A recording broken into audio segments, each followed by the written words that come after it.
¿Sale? Ajá.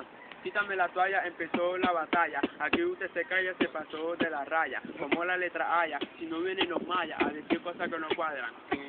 ¿Cómo te explica? Que la vida sale cara, tú eres un jala. ¿Qué prefieres a los Aya?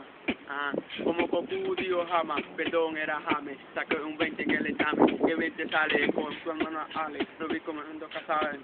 Se tropezó con un alambre, que bien te sale. Ok.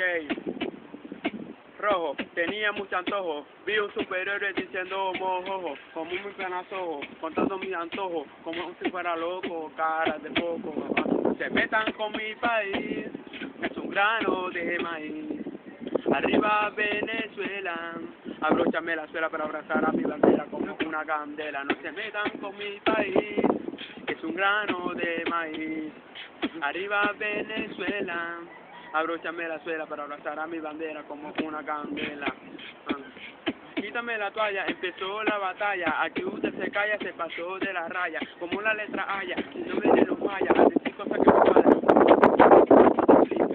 Que la vida sale cara, tú eres un jala. ¿Qué prefieres a los Aya? Dio Goku Jama, perdón, era James. Sacó un 20 en el examen, el 20 sale con mi hermano Ale. Lo vi con un casado, se tropezó con un alambre. Rojo, tenía mucho antojo, ese tipo dijo un superhéroe mojojo. Como mi hermano Sojo contando mis antojos, eres el loco, cara de coco. ¿Y algo ahí para la cámara? ¿Ah? ¿Y algo?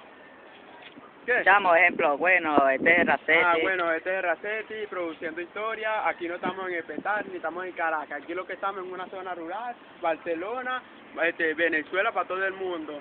Eduardo, aquí presente. Estamos por aquí, Michael, Juancito aquí, reproduciendo una canción aquí que ya saqué. Entró un poco, va a salir en mi CD, mi primer disc.